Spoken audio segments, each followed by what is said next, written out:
ভারতের পূর্ব পশ্চিমের মাঝ বরাবর ছোট্ট একটি গ্রাম ছিল, যেখানে লিলি নামে এক দুঃখী মেয়ে বাস করত। লিলি তার সৎ মা ও সৎ দিদির সঙ্গে থাকত।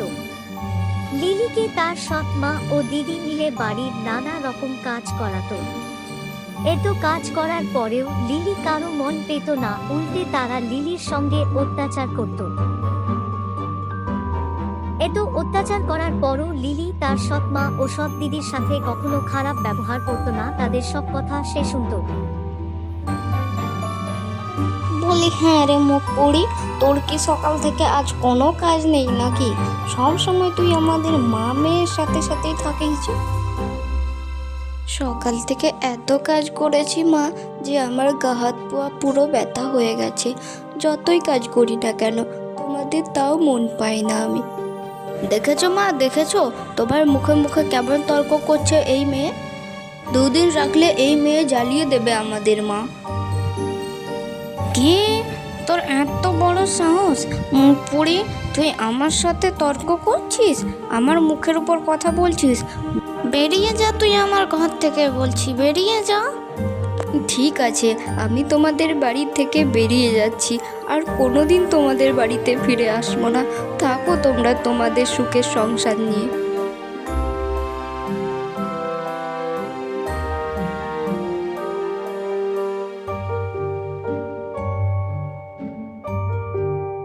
আচ্ছা ভগবান, আমি কি সত্যিই এত খারাপ? তাহলে তুমি আমাকে এই পৃথিবীতে এনেছো কেন?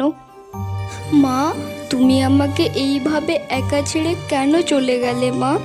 সকাল থেকে এত কাজ করি, কোনোদিন কারো মন পাই না আমি। আমি কি সত্যিই এত খারাপ? সৎ মা আর সৎ দিদি কত অত্যাচার করে আমার সাথে। আমার মতন মেয়ের মৃত্যু হয় না কেন ভগবান? না না, আর আমি কিছুতেই বাড়ি ফিরে যাব না। যেদিকে দু চোখ যাবে সেই দিকে চলে যাব। যাই যাই, এই দিকেই যাই।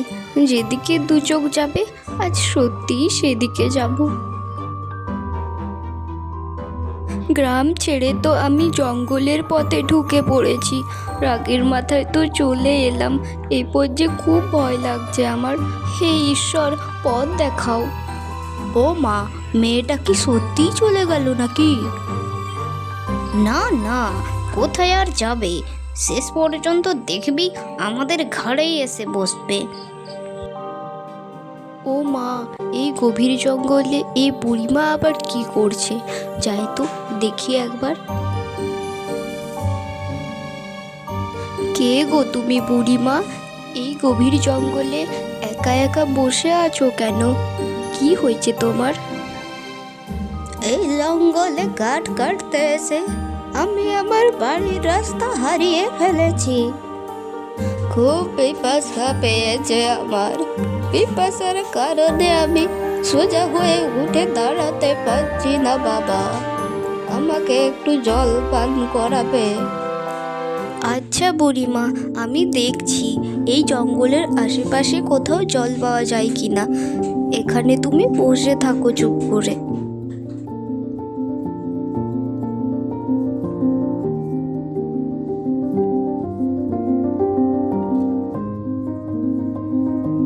এই যে বুড়িমা, এই পাত্রের মধ্যে আমি জল ভরে এনেছি। নাও, তুমি খেয়ে নাও এরপর এই জলটা।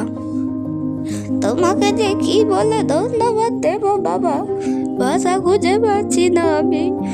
দাও, জলটা দাও আমাকে। এ কি বুড়িমা, এই কি হচ্ছে তোমার শরীরে? এমন ধুয়ো ধুয়ো হয়ে যাচ্ছে কেন তোমার শরীর?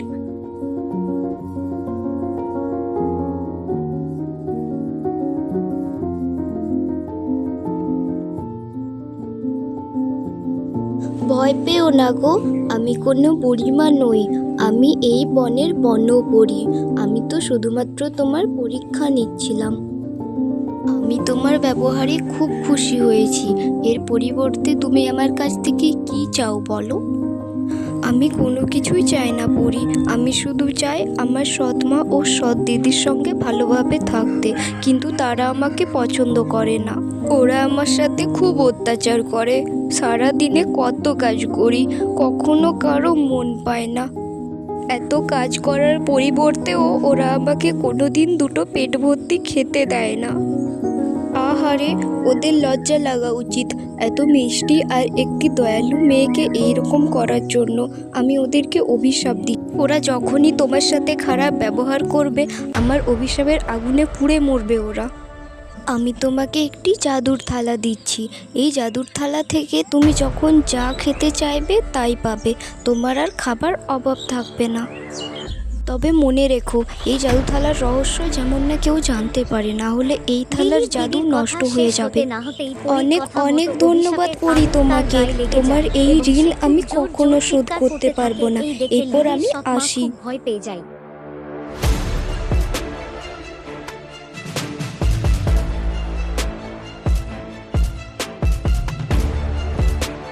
দেখেছো মা, দেখেছো, এই মেয়েটি আবারও ফিরে এসেছে।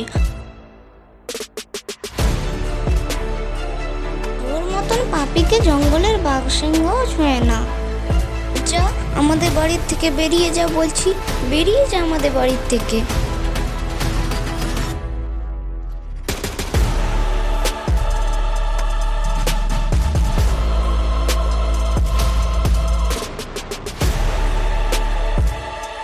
বাঁচাও মা, আমায় বাঁচাও, আমার গা জ্বলে গেল পুরো আগুনে। মা বাঁচাও আমাকে। এই মেয়ে নিশ্চয়ই কোনো কালা জাদু জানে। ওহো, পুরো শরীর আমার জ্বলে গেল, পুরো শরীর জ্বলে গেল।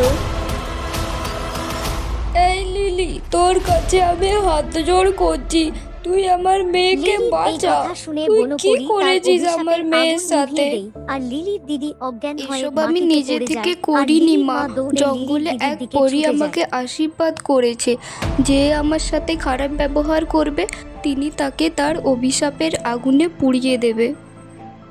তাহলে তুইই পারিস লিলি আমার মেয়েকে এই অভিশাপের হাত থেকে বাঁচাতে। দয়া করে তোর দিদিকে বাঁচা। হে বনপরী, আমার দিদি যেমনই হোক, আমি দিদিকে খুব ভালোবাসি। দয়া করে তুমি ওকে ঠিক করে দাও বনপরী, দয়া করে ঠিক করে দাও।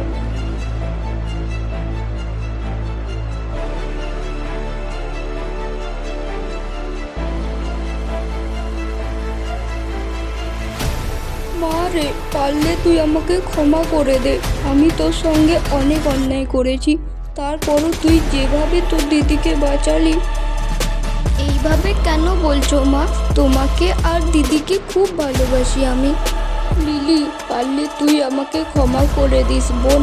আর কখনো তোর সঙ্গে এরকম ব্যবহার করব না আমি। খুব ভালোবাসবো তোকে।